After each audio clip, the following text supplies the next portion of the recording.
안녕하세요. 잠이 솔솔 이야기입니다. 여러분, 만약 어느 날 갑자기 평범했던 한 사람이 수백억 원의 현금을 훔쳐 사라진다면 어떨까요?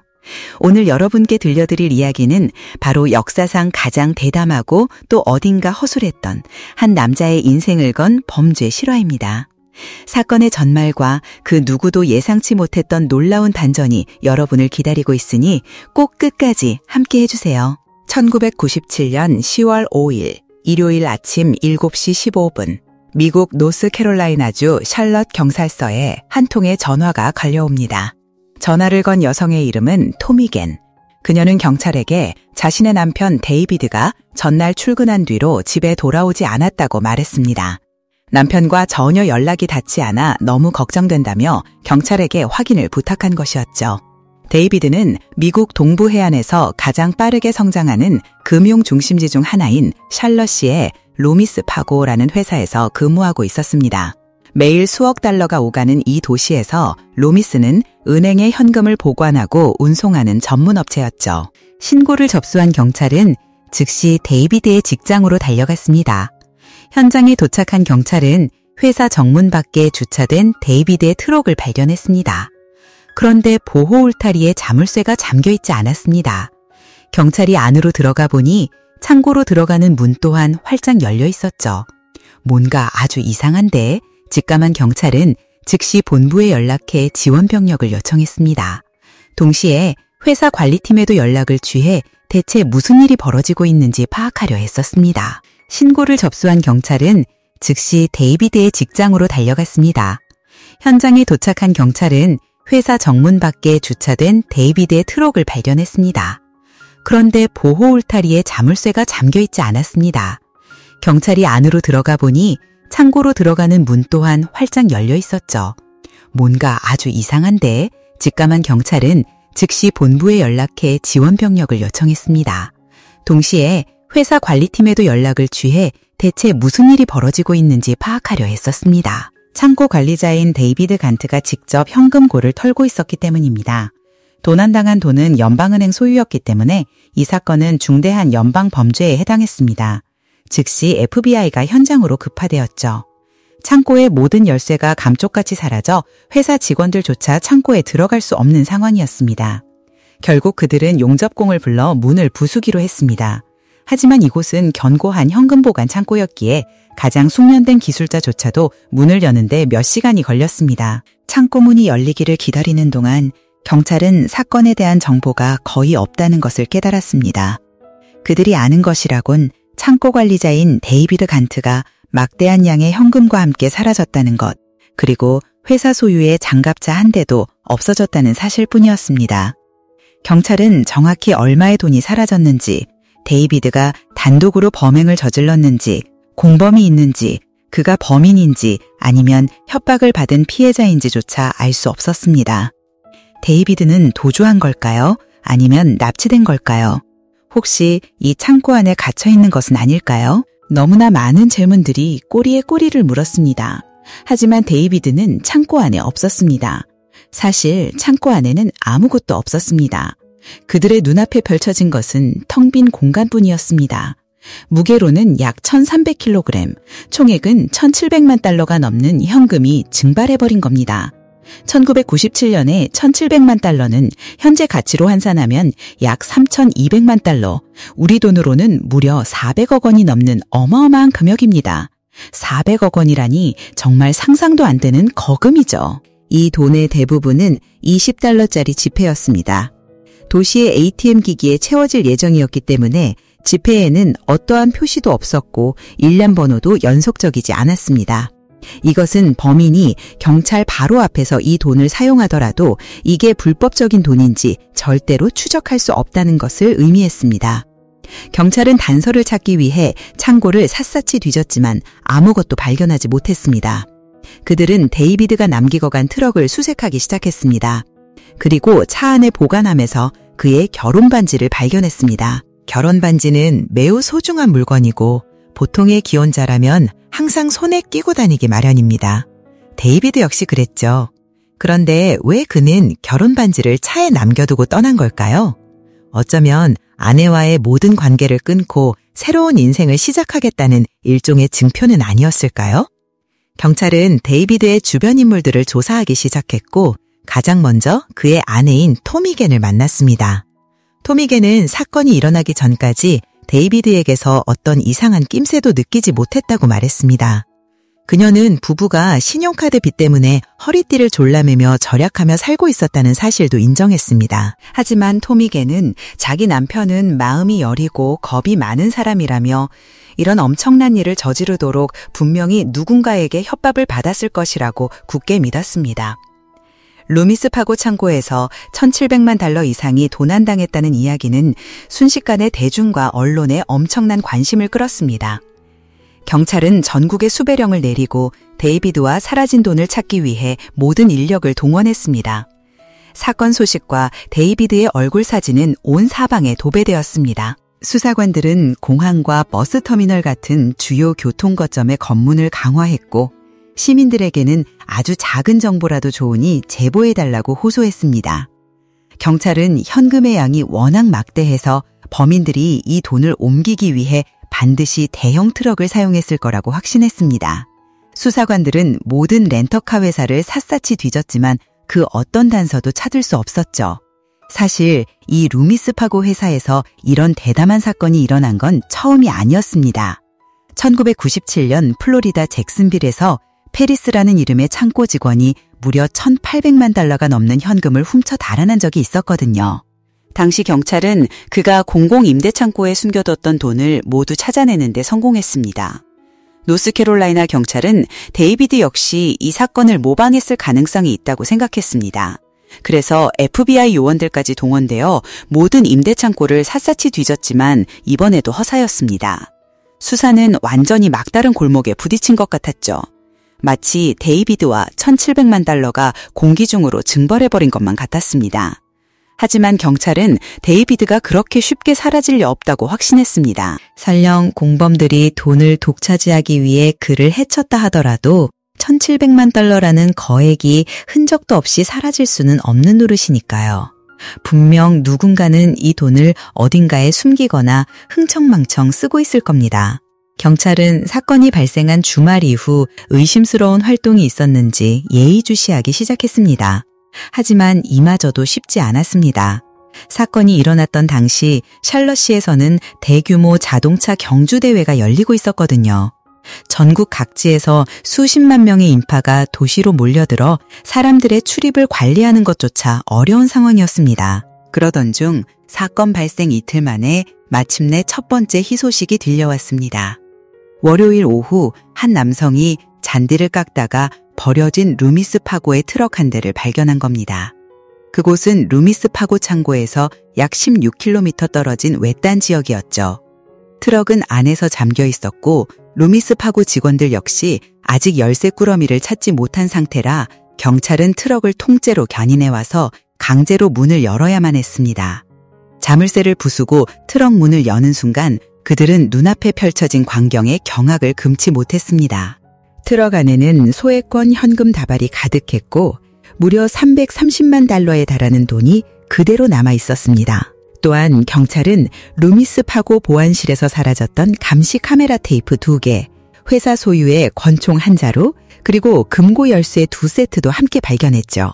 대체 범인은 왜 $330만 거금을 버려두고 간 걸까요? 이 질문에 답할 수 있는 사람은 아무도 없었습니다. 범인이 너무 두려웠을 수도 있고 돈을 모두 옮길 시간이 부족했거나 숨길 장소가 마땅치 않았을지도 모릅니다. 어쩌면 돈이 너무 무거워서 지친 나머지 그냥 포기해버린 걸 수도 있고요. 모두의 추측은 제각각이었지만 경찰은 입을 모아 이 사건이 자신들의 경력에서 본 가장 황당하고 기묘한 사건이라고 말했습니다. 트럭과 $330만 되찾았음에도 불구하고 수사는 여전히 제자리 걸음이었습니다. 경찰은 사건 당일 밤 데이비드와 함께 근무했던 인턴 직원을 조사했습니다. 그는 사건과의 관련성을 강력히 부인하며 그저 평범한 근무일이었다고 주장했습니다. 데이비드가 퇴근하라고 해서 먼저 집에 갔고 데이비드 혼자 남아 금고를 잠그기로 했다는 겁니다. 데이비드의 친구, 동료, 가족 등 100명이 넘는 사람들을 면담했지만 경찰은 그에 대한 서로 엇갈리는 정보들만 얻었을 뿐 이렇다 할 단서를 찾지 못했습니다. 데이비드는 마치 두 개의 다른 인격을 가진 사람처럼 보였습니다. 어떤 동료들은 그를 온화하고 성실하며 자기 일을 사랑하는 사람으로 묘사했지만 다른 이들은 적은 급여에 대한 불만이 가득한 사람이었다고 말했죠. 어떤 이들은 그가 아내를 무척 사랑하고 교회에도 열심히 다니는 사람이라고 했지만 다른 이들은 불행한 결혼 생활을 하고 있으며 아내의 잔소리와 지출 통제에 시달렸다고 증언했습니다. 어떤 이들은 그가 아내를 무척 사랑하고 교회에도 열심히 다니는 사람이라고 했지만 다른 이들은 불행한 결혼 생활을 하고 있으며 아내의 잔소리와 지출 통제에 시달렸다고 증언했습니다. 하지만 모두가 공통적으로 하는 말이 있었습니다. 데이비드가 감히 이런 엄청난 일을 혼자 계획하고 저질렀을 리 없다는 것, 분명 누군가에게 협박을 당했을 거라는 추측이었죠. 경찰은 또한 데이비드가 내성적이고 친구가 거의 없는 사람이었다는 사실을 알게 되었습니다. 그가 유일하게 자주 어울렸던 사람은 켈리 캠벨이라는 전 직장 동료였습니다. 켈리는 데이비드와 몇 년간 함께 일했지만 사건이 일어나기 약 1년 전에 회사를 그만둔 상태였죠. 동료들 사이에서는 데이비드와 켈리가 친구 이상의 특별한 관계라는 소문이 돌기도 했습니다. 그들은 켈리가 퇴사한 후에도 종종 만나곤 했다고 합니다. 경찰은 즉시 켈리를 찾아갔지만 그녀는 사람들이 생각하는 것만큼 데이비드와 친하지 않았으며 회사를 그만둔 후로는 연락한 적이 없다고 딱 잘라 말했습니다. 경찰은 그녀의 말을 완전히 믿지는 않았지만 더 이상 그녀를 추궁할 명분이 없었습니다. 이 수사 방향 역시 막다른 길에 부딪히고 말았죠. 수사관들은 새로운 단서로 눈을 돌렸습니다. 사건 당일 밤 데이비드가 회사 전화로 자신의 휴대폰에 전화를 건 기록이 발견된 겁니다. 이것은 데이비드가 자신의 휴대폰을 회사 밖에 있는 누군가에게 건네주었다는 것을 의미했죠. 또한 그의 삐삐에서는 1-4-3이라는 숫자로 된 메시지가 여러 개 발견되었습니다. 경찰은 이 숫자가 무엇을 의미하는지는 알 수 없었지만 한 가지는 확실해졌습니다. 데이비드는 결코 혼자가 아니었다는 사실을요. 강도 사건이 발생한 지 벌써 일주일이 흘렀지만 경찰 수사는 여전히 제자리 걸음이었습니다. 이 시간까지 데이비드와 그의 공범들은 이미 세상 어디에든 있을 수 있었죠. 결국 경찰은 사건 해결에 도움이 되는 정보를 제공하는 사람에게 거액의 현상금을 내걸었습니다. 현상금이 발표되자 수사본부에는 밤낮으로 수천 통의 제보 전화가 쏟아졌습니다. 주변에 강도 사건 이후 갑자기 돈이 많아진 사람이 보인다는 내용의 제보들이 대부분이었고 수사팀은 이 정보들의 진위를 확인하는데 엄청난 시간과 노력을 쏟아부어야 했습니다. 수천 통의 전화 속에서 경찰의 귀를 사로잡은 한 통의 전화가 있었습니다. 바로 에릭 켄트라는 남자가 최근 들어 엄청난 현금을 쓰며 호화로운 생활을 즐기고 있다는 제보였죠. 에릭의 인생은 갑자기 활짝 핀 듯했습니다. 그는 신용카드 빚을 모두 청산하고 고가의 차량을 여러 대 구입했으며 고급 호텔에서 화려한 파티를 여는 등 갑자기 상류층의 삶을 살고 있었습니다. 하지만 경찰은 에릭과 데이비드 사이에 그 어떤 연결고리도 찾을 수 없었습니다. 그런데 한 가지 주목할 만한 점이 있었습니다. 바로 에릭이 일하던 그래픽 디자인 회사가 범행에 사용된 루미스사의 트럭이 버려진 곳 바로 길 건너편에 있었다는 사실입니다. 이것이 과연 단순한 우연의 일치였을까요? 아니면 둘 사이에 어떤 숨겨진 연결고리가 있었던 걸까요? 경찰은 에릭의 소비 패턴을 계속해서 추적했습니다. 그러다 에릭이 모든 비용을 $20짜리 지폐로만 결제하고 있다는 사실을 알아냈죠. 경찰은 에릭을 경찰서로 소환해 신문하고 싶었지만 공교롭게도 그는 장기 해외 휴가를 떠난 상태였습니다. 경찰은 그가 돌아오기만 해 속수무책으로 기다릴 수밖에 없었습니다.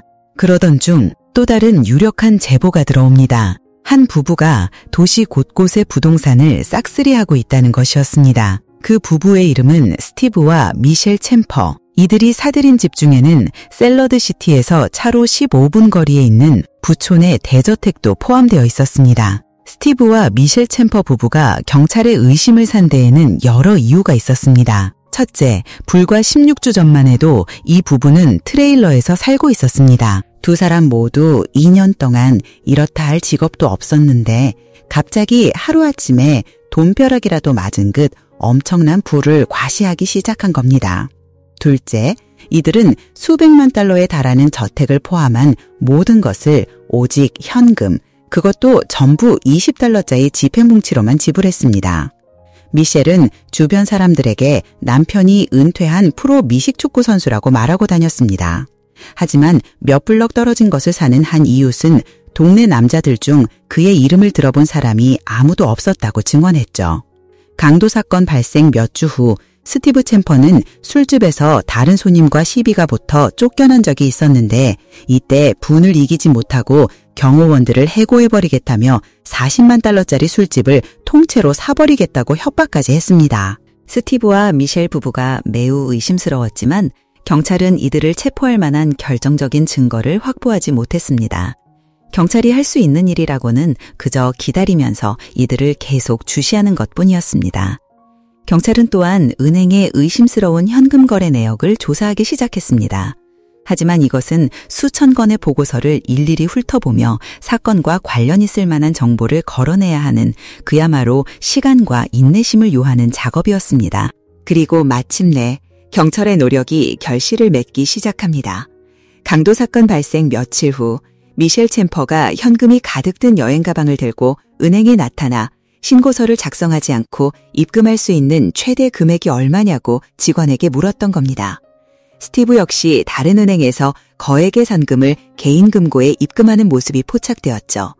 스티브가 너무 순진했던 건지 아니면 어리석었던 건지는 모르겠지만 이들의 이런 행동은 명백히 경찰의 수사망에 스스로 걸어 들어온 꼴이었습니다. FBI는 챔퍼 부부의 집을 비밀리에 감시하기 시작했지만 이마저도 쉽지 않았습니다.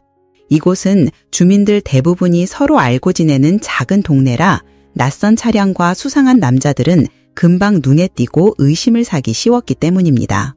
FBI 요원들은 동네에 나타난 선글라스를 낀 낯선 남자들과 수상한 차량을 봤다는 주민들의 수많은 신고 전화를 해명하느라 진땀을 빼야 했습니다. 경찰은 스티브와 미셸이 감시 사실을 눈치챌까봐 노심초사했지만 그건 정말 쓸데없는 걱정이었습니다. 정작 당사자인 스티브와 미셸 부부를 제외하고 동네 사람들 모두가 FBI의 감시 사실을 알고 있는 듯 했으니까요. 강도 사건이 발생한 지 2달이 지났지만 데이비드 행방은 여전히 묘연했습니다. 그의 아내와 부모님조차 그로부터 아무런 소식도 듣지 못했죠. 그 사이 스티브와 미셸은 새 차, 새 집, 명품옷, 호화로운 가구 등을 사들이며 돈을 물쓰듯 썼습니다. 심지어 두 사람은 고급 가구점을 인수해 EMA라는 이름까지 붙였습니다. 스티브와 미셸에게 접근해서 정보를 캐내는 건 결코 쉽지 않았습니다. 그들은 가족 외에는 그 누구와도 입을 열지 않았거든요. 결국 경찰은 고등학교 졸업 앨범까지 뒤져가며 두 사람의 과거를 파헤쳐야 했습니다. 그리고 마침내 수사관들은 그들이 찾던 것을 발견했습니다. 졸업 앨범 덕분에 스티브와 미셸이 데이비드의 동료인 켈리 캠벨과 동창이라는 사실을 알아낸 거죠. 경찰은 다시 켈리를 찾아갔지만 그녀는 이번에도 협조를 거부했습니다. 켈리는 데이비드와의 관계를 계속 부인했고 거짓말 탐지기 검사도 받지 않겠다고 버텼습니다. 이 시점까지 경찰은 수많은 용의자를 확보했지만 그 누구의 혐의도 입증할 만한 결정적인 증거가 없었습니다. 하지만 1998년 1월 마침내 상황이 바뀌었습니다. FBI가 한 은행을 감시하고 있을 때 미셸이 현금으로 가득 찬 서류 가방을 들고 그곳으로 들어갔습니다. 미셸이 계좌에 현금을 입금한 것은 처음이 아니었지만 이번에는 이전과 달랐습니다. 바로 미셸이 가져온 현금 뭉치들이 루미스 파고 회사의 돈 묶음띠로 묶여 있었던 겁니다. 게다가 이 돈 묶음띠에는 회사 직원의 서명까지 그대로 남아 있었습니다. 이것이야말로 챔퍼 부부와 강도 사건을 연결하는 첫 번째 확실한 증거였습니다. 이 증거로 경찰은 스티브에 대한 체포 영장을 발부받을 수 있었지만 수사팀은 챔퍼 부부 외에도 더 많은 공범이 있을 것이라고 확신했습니다. 그래서 범인들을 일망타진하기 위해 잠시 더 기다리기로 결정했죠. 경찰은 챔퍼 부부와 켈리의 모든 전화에 도청 장치를 설치해달라고 법원에 요청했습니다. 도청은 정말이지 지루하기 짝이 없는 임무였습니다. 경찰은 스티브가 섬을 통째로 사서 호텔을 짓고 싶다는 허황된 꿈 이야기부터 미셸이 살이 쪄서 입술 필러를 맞고 싶다는 불평까지 온갖 시시콜콜한 잡담을 전부 들어야만 했습니다. 하지만 대부분 아무런 가치도 없는 정보들 뿐이었습니다.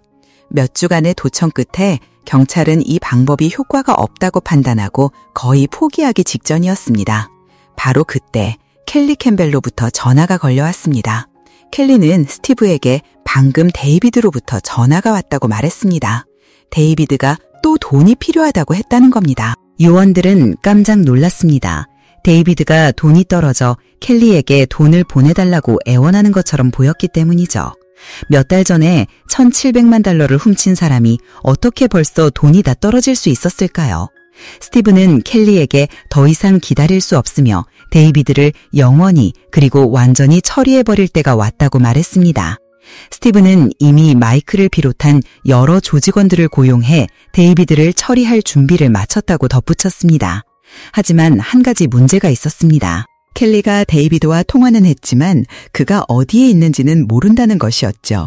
스티브는 켈리의 임무는 데이비드의 위치를 알아내는 것이라고 말했습니다. 며칠 후 예상대로 데이비드는 다시 켈리에게 전화를 걸었습니다. 단 몇 마디 대화 끝에 켈리는 데이비드의 거처를 알아냈습니다.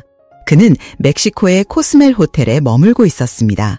데이비드는 멕시코에서 켈리와 함께 새로운 삶을 시작할 생각에 들떠 있었습니다. 자신의 운명이 결정되었다는 사실은 꿈에도 모른 채 말이죠. FBI는 즉시 멕시코로 요원들을 급하였습니다. 더 늦기 전에 신속하게 움직여야만 했습니다. 강도 사건이 발생한 지 5개월 후인 1998년 3월 1일 일요일 아침 FBI 요원들은 데이비드를 체포했습니다.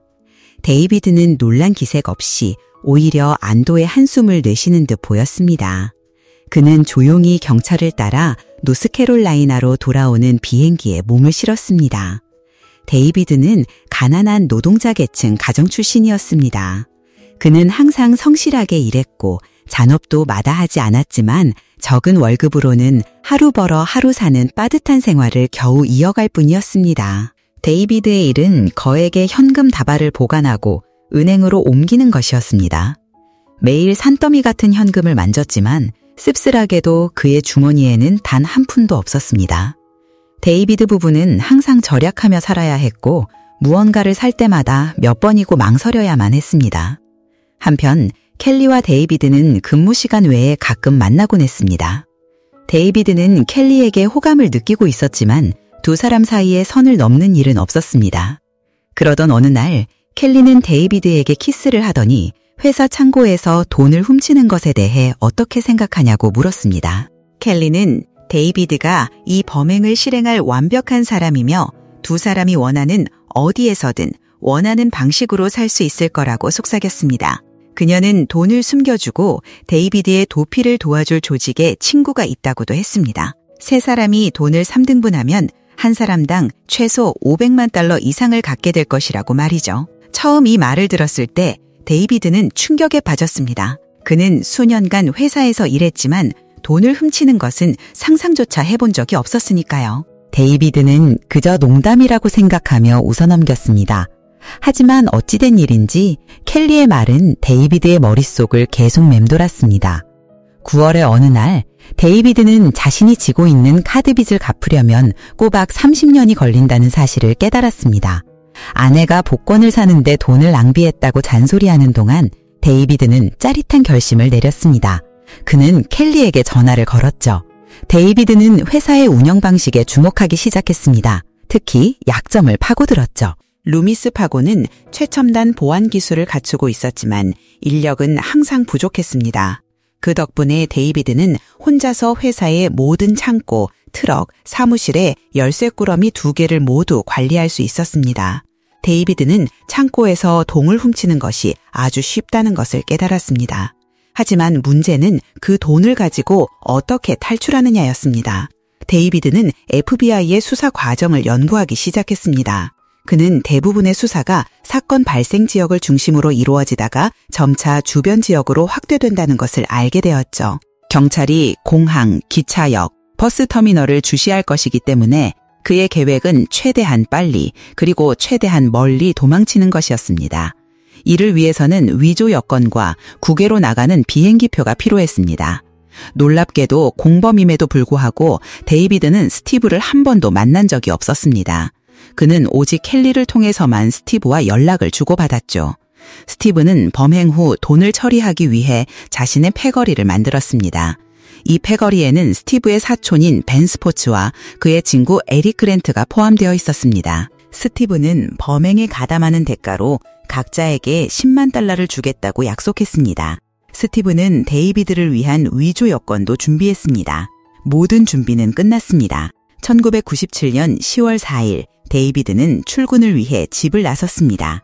그는 아내를 보며 이것이 그녀를 보는 마지막 순간이 될 것이라는 것을 직감했습니다. 아내와 함께 살던 낡은 트레일러를 뒤돌아본 후 그는 단호하게 발걸음을 옮겼습니다. 데이비드는 여느 때와 다름없이 자신의 일을 시작했습니다. 한편 범행 일당은 데이비드의 휴대폰을 들고 밖에서 대기하고 있었습니다. 계획은 마지막 현금 수송 트럭이 회사로 돌아온 뒤 데이비드가 돈을 밖으로 빼내는 것이었습니다. 오후 5시경 데이비드는 회사 전화로 밖에서 기다리던 스티브에게 전화를 걸어 마지막 트럭이 돌아오는 저녁 6시 반이나 7시가 되기 전까지는 돈을 옮길 수 없다고 알렸습니다. 그 시각 창고에는 데이비드와 인턴 직원 단둘만 남아 있었습니다. 데이비드는 인턴에게 먼저 퇴근해도 좋다고 말하며 자신이 남아서 문을 잠그겠다고 했습니다. 이제 창고에는 데이비드와 그의 눈앞에 놓인 어마어마한 돈다발뿐이었습니다. 데이비드는 잠시 망설였습니다. 그 순간 켈리로부터 몇 분 간격으로 1143이라는 메시지가 계속해서 도착했습니다. 이는 I love you를 의미하는 숫자였죠.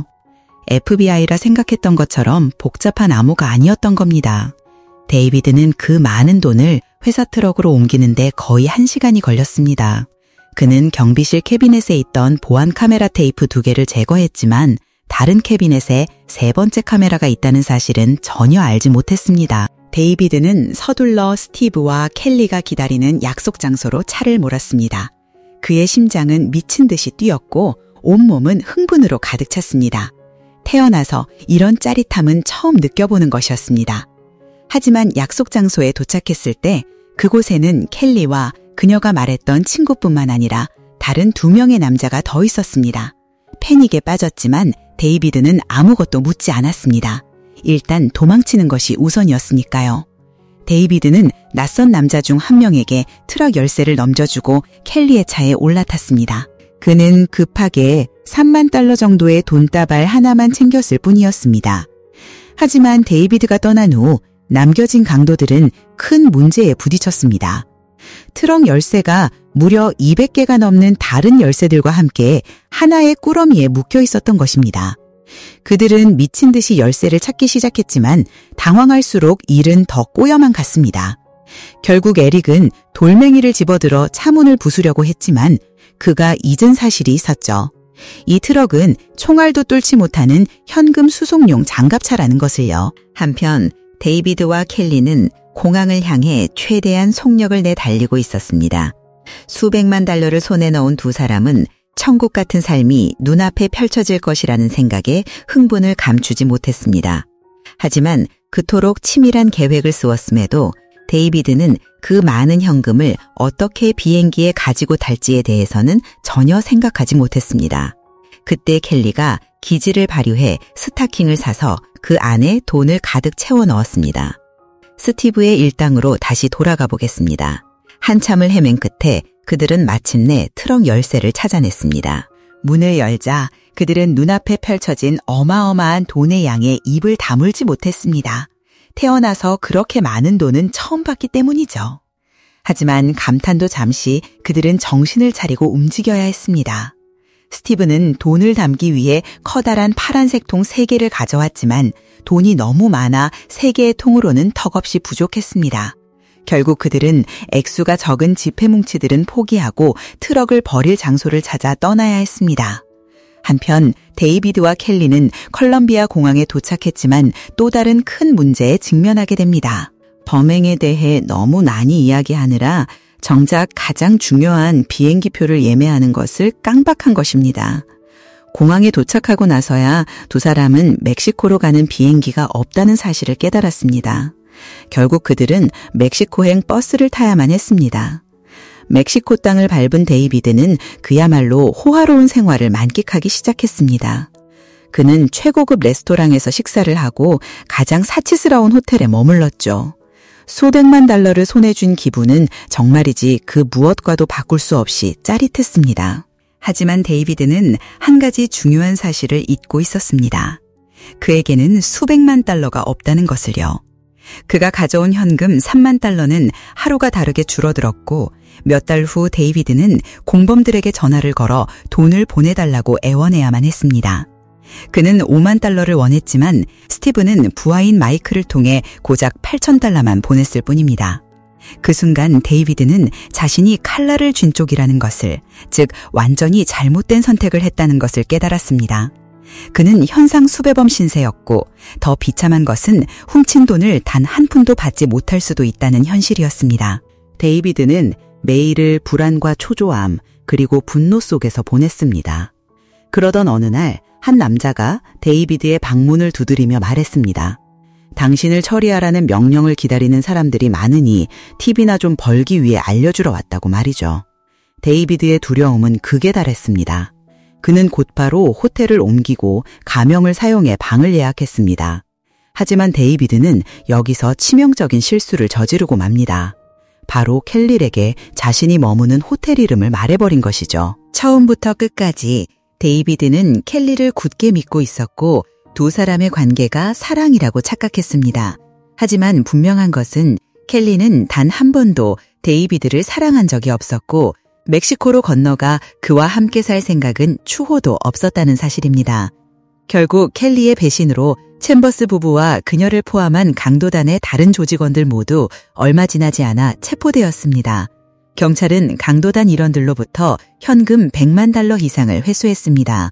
물론 가장 많은 돈과 자산이 발견된 곳은 챔버스 부부의 저택이었죠. 경찰은 신발 상자, 매트리스 및 차고 등 집안 곳곳에서 현금 다발을 찾아냈습니다. 가장 아이러니한 사실은 6명의 주범 중 그 누구도 자신의 변호사를 선임할 돈조차 없었다는 겁니다. 스티브가 친척과 친구들을 통해 개설해둔 24개의 비밀 금고에서는 총 1,000만 달러가 넘는 돈이 회수되었습니다. 총 21명의 피고인이 사기 혐의로 유죄 판결을 받았습니다. 에릭 겐트는 돈을 숨기는 것을 도운 혐의로 징역 6년 6개월을, 벤 스포츠는 트럭을 숨긴 혐의로 4년 7개월을 선고받았습니다. 미셸 챔버스는 7년, 스티브 챔버스는 11년 3개월의 징역형을 선고받았죠. 마코니는 11년 6개월, 그리고 켈리 캠벨은 5년 10개월형을 받았습니다. 이 모든 사건의 중심이었던 데이비드 겐트는 징역 7년 6개월을 선고받았습니다. 많은 사람들은 그들이 받은 형량이 너무나 관대하고 교훈을 주지 못했다고 생각했습니다. 그래서였을까요? 데이비드는 자신의 행동을 전혀 후회하지 않았고 오히려 자랑스럽게 여기기까지 했습니다. 만약 시간을 되돌린다면 같은 행동을 반복할 것이냐는 질문에 그는 태연하게 대답했습니다. 당연히 또 할 겁니다. 2016년 이 루미스 파고 강도 사건을 바탕으로 한 영화 마스터마인드가 제작되었습니다. 이 영화는 꽤 성공을 거두었고 물론 장르는 코미디였습니다. 이때 데이비드는 이미 출소하여 아내와 아이들을 둔 새로운 삶을 살고 있었습니다. 한 인터뷰에서 그는 영화 감독과 이야기하게 되어 매우 흥분되었으며 자신의 과거를 전혀 부끄러워하지 않는다고 말했습니다. 유혹이나 시련이 없는 평온한 환경에서 좋은 사람으로 남기는 쉽습니다. 하지만 유혹이야말로 인간의 도덕성을 시험하는 진정한 잣대이죠. 거대한 유혹 앞에서 흔들리지 않고 올바른 일을 선택하며 자신의 도덕적 원칙을 굳건히 지키는 사람이야말로 가장 존경받을 만한 사람일 것입니다. 오늘 이야기는 여기까지입니다. 오늘 이야기가 유익하셨다면 좋아요와 구독 그리고 공유 부탁드립니다. 여러분은 이 사건에 대해 어떻게 생각하시나요? 댓글로 여러분의 생각을 자유롭게 남겨주세요. 그럼 다음 시간에 더 흥미로운 이야기로 찾아뵙겠습니다. 잠이 솔솔 이야기였습니다.